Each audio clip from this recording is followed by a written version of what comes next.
Hai trader and value investing, welcome back to Trade Walker channel market analisis yang mengulas emiten secara detail, realistis, logis, dan lugas sebagai bahan pertimbangan Anda berinvestasi di pasar modal. Pada kesempatan kali ini kita akan mengulas salah satu emiten perusahaan pertambangan emas, perak, tembaga, dan mineral, yaitu PT Merdeka Copper Gold dan anak usahanya yaitu PT Merdeka Baterai Material, yang mana pada pergerakan hari ini untuk MDKA-nya turun ya 1,16%. Nah, untuk pergerakan selanjutnya kita akan mengulas bagaimana sih prospek dari saham MDKA ini ya, yang mana untuk MDKA sendiri ini bergerak konsolidasi atau sideways ya di area sini. Lagi sideways, apakah ini sideways-nya untuk berbalik arah naik lagi atau ini sebagai area retribution ya atau distribusi ulang. Nah, untuk pertama kita akan melihat dulu dari segi sentimennya ya. Nah, untuk sentimennya kita lihat dulu informasinya dari Bloomberg Technos, yang mana informasi dari Bloomberg Technos ini menyampaikan bahwa untuk target harga saham MDKA usai pangkas kerugian di semester 1 2024 terbit di 1 Oktober ya.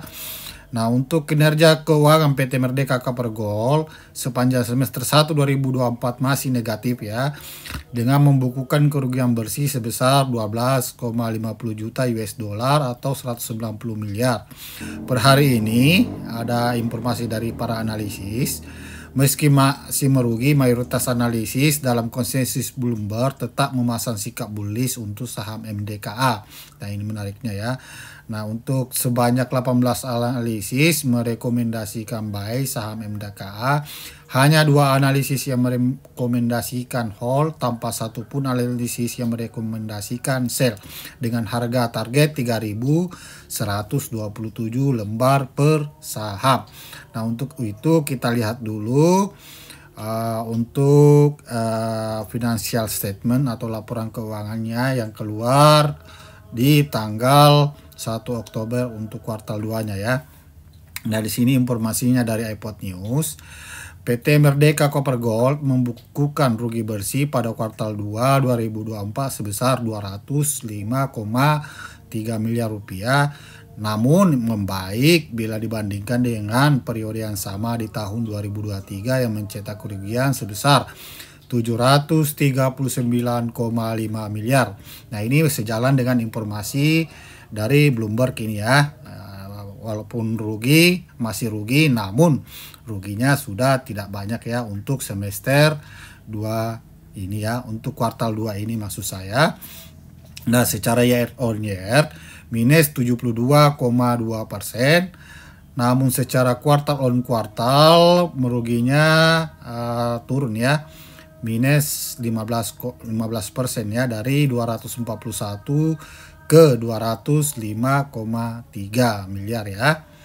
Nah, untuk PBV-nya sendiri, dari PBV-nya ini sudah masuk di angka 1,38 kali dengan ROA minus 0,25% dengan ROE 0,44%. Nah, ini untuk Merdeka Copper Gold selama listing gak pernah bagi dividen ya, hanya melakukan stock split ya.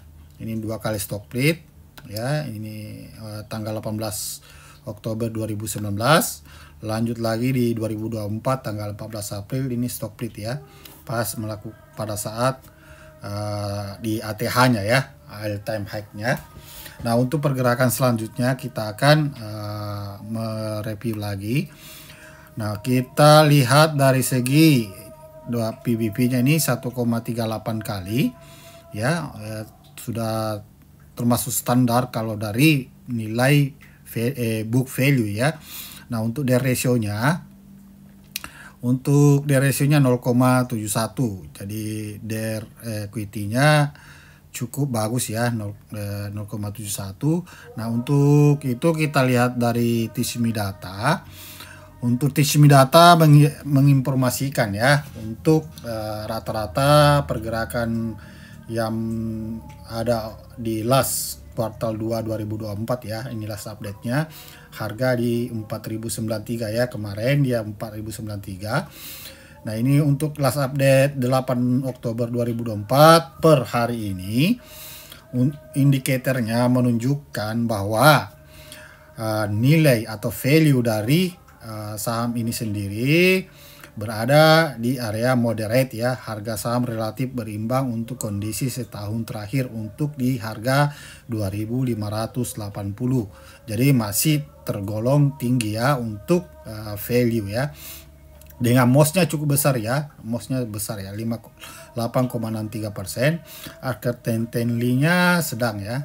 Ini pergerakan, jadi istilahnya cukup bagus lah ya kalau mau dikoleksi jangka panjang. Namun kita lihat lagi secara teknikal ya. Dari segi pengumuman sendiri sih tadi saya cek untuk MDK-nya belum ada informasi yang penting. MDK sendiri di sini yang terakhir keluar itu hanya laporan bulanan registrasi pemegang efek, penjelasan totalitasnya ya. Nah, ini penyampaian laporan keuangan. Nah, untuk selanjutnya kita lihat ya dari segi analisisnya ya. Untuk technical analysis sendiri, setiap konten saya informasikan bahwa untuk menggunakan technical analysis ini kita untuk mengetahui price action, supply and demand.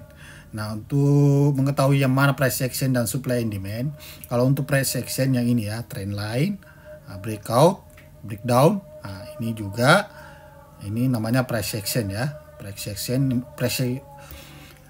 action itu mempunyai pola ya, beda dengan supply and demand. Supply itu dia berada di area resisten dan area resisten ya. Tapi berbeda dengan resisten dengan supply.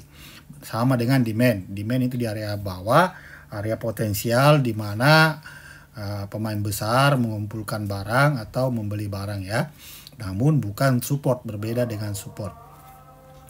Itu hanya sedikit penjelasan ya bagi yang menonton video ini.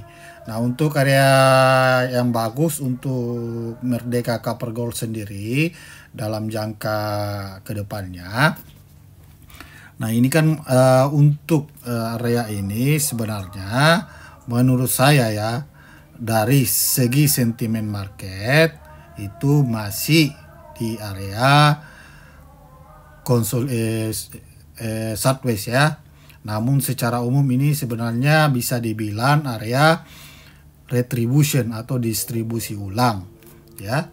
Untuk ini, untuk resistennya di angka 2860. Kita lihat dari segi, nah untuk 1 hour chartnya kita per zoom ya lebih dekat.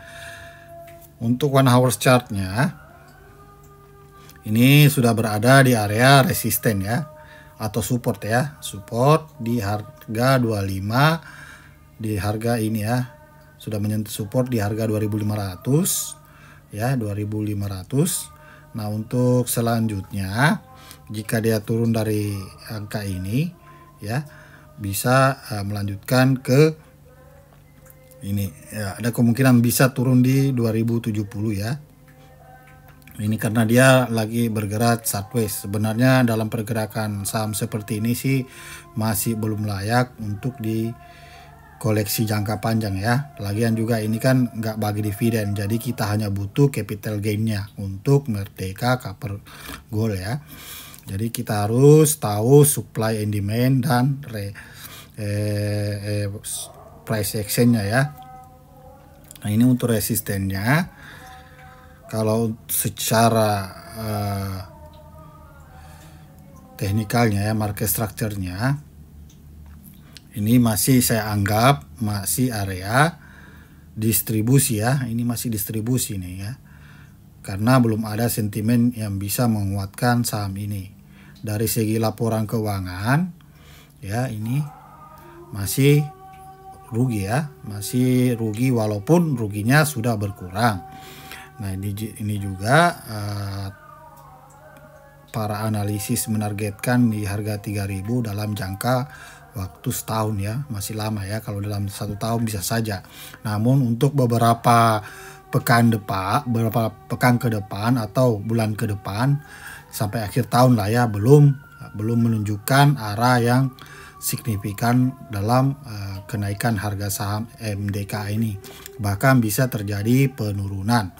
Nah kita lihat juga dari segi value-nya ya, ini masih di angka mendekati harga over value ya, atau tinggi ya. Kalau sudah hijau di sini di angka 2.300 lah ya, atau di bawah 2.400, itu sudah cukup bagus ya bagi saya ya. Ini sejalan dengan market structure-nya ya. Lebih spesifik atau lebih ke umumnya ya, diperluas lagi. Kalau kita hanya tarik dari garis ya, kita tarik garis dari downtrendnya seperti ini ya. Nah ini kita tarik, penarikan garis itu menunjukkan atau secara psikologis yaitu mengetahui price action ya. Kalau yang seperti ini namanya supply and demand. Yang seperti ini supply and demand ya. Jadi untuk selanjutnya saya bisa analisiskan atau ilustrasikan ya sesuai kemampuan analisa teknikal saya. Ini masih ada sih kemungkinan naik menyentuh di harga resisten ya. Di harga resisten di harga 2.800 atau 2.900-an ya. Masih ada lah ya kemungkinan. Nah, ini bisa saja bergerak di sini lalu turun.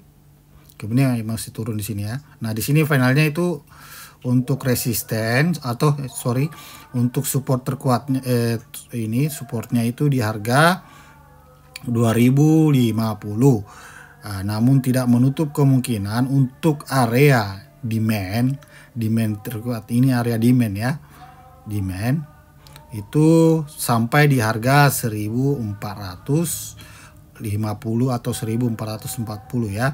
Ini area demand ya. Ini area demand terkuat ya, ini area demand. Jadi kalau turun ke sini sebenarnya kalau untuk swing bisa dikoleksi dalam jangka beberapa bulan ke depan. Kalau sudah berada di area ini, kalau turun di area ini ya, ini karena area demand. Demand itu pertukaran barang antara pemain besar ya. Ini untuk MBMA kita lihat dari Broker Summary turun 1,16% ya.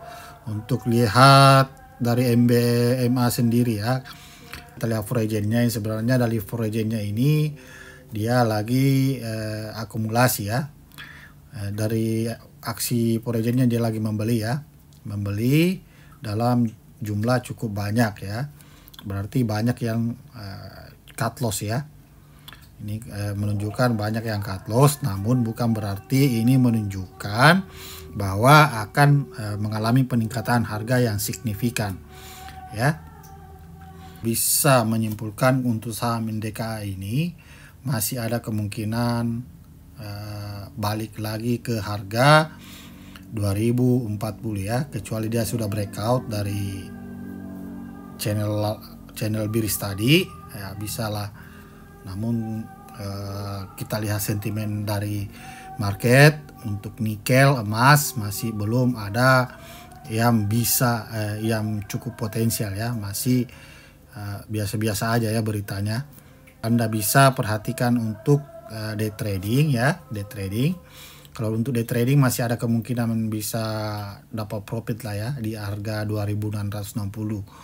Kalau untuk swing kita lihat lagi pergerakan beberapa pekan ke depan ya. Kalau dia menembus kalau dia naik ya di harga 2.880, bertahan di sini ya, nggak turun-turun dalam jangka waktu lama atau akumulasi di sini, nah, bisa saja dia naik ya, bisa mencapai di harga 3.890. Namun kecil kemungkinan ya untuk bisa naik ke sini, walaupun dari Big Fund tadi kita lihat dia lagi ngumpulin barang di sekaligus Anda perhatikan ini ya, sudah melakukan stock split ya.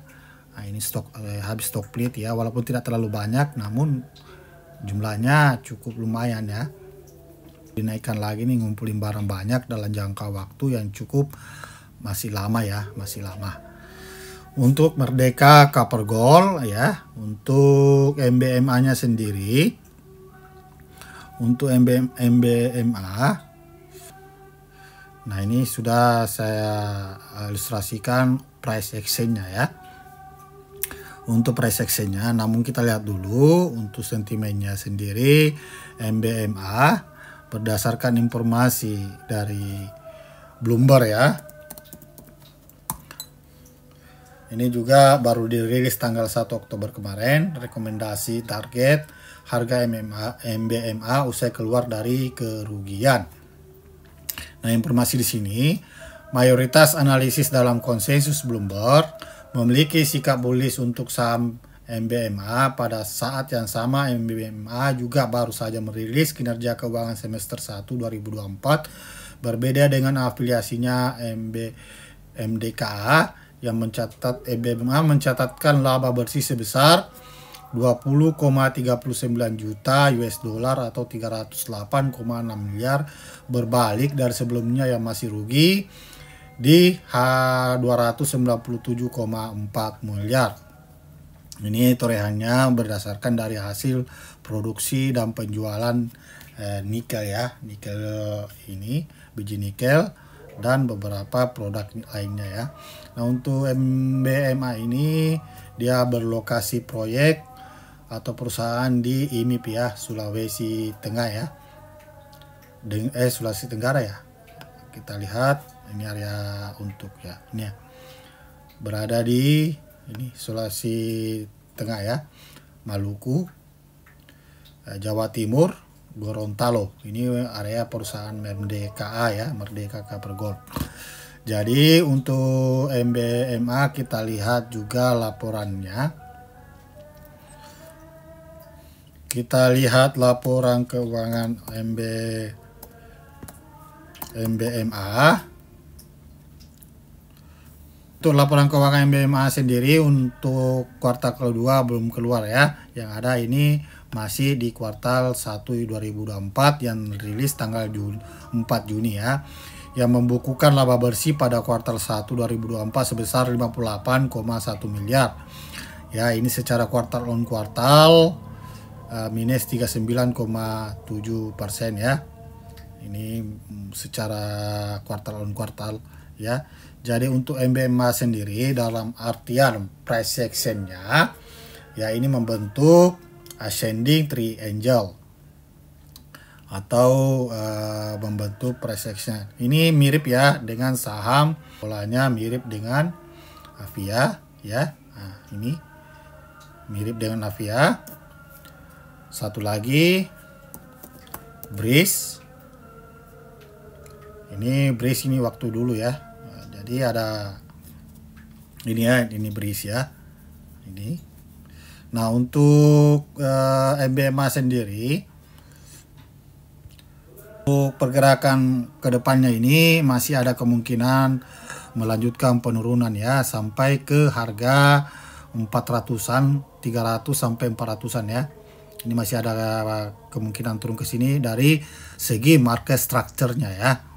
Apalagi waktu IPO ini masih pada saat IPO dia menjual memang sudah kebanyakan ya, sudah mahal ya, terlalu mahal. Pak Boy Tohir juga sudah menjual ya, pernah menjual MBMA ini, karena saya juga pernah 2 kali masuk di saham MBMA ini. Namun untuk secara price action-nya ini masih membentuk pola triangle ya. Jadi saya ikhtisarkan pergerakan MBMA ke depan ya, ini masih bisa turun ke area supportnya di harga 470-an. Nah, ini selama dia sebenarnya belum keluar dari area ini ya, trendline ini masih dikatakan bearish atau masih masuk dalam pola descending triangle ya, descending triangle. Jadi untuk pola MBMA sendiri, tekanan jualnya juga masih kuat ya. Ini penjualan masih kuat untuk MBMA sendiri. Ini untuk MDKA ya, untuk laporan pemilik entitasnya. Ya, sambil Anda lihat untuk kepemilikan MDKA. Kepemilikan sahamnya bulan April dengan bulan Mei ini banyak yang keluar ya, banyak pihak yang keluar. Bulan September ini nambah dikit ya. Nah, untuk MBMA sendiri, untuk kepemilikan sahamnya di bulan Agustus ini naik ya 2093 ya. 3 bulan terakhir ini naik ya. Nah, untuk kuartal 2 ini keluar 3 EPS ya, naik EPS-nya 3, namun di iPod, laporan iPod dengan IDX belum ada ini. Belum keluar. Belum keluar untuk laporan kuartal 2-nya. Kalau di RTI di sini sudah ada ya.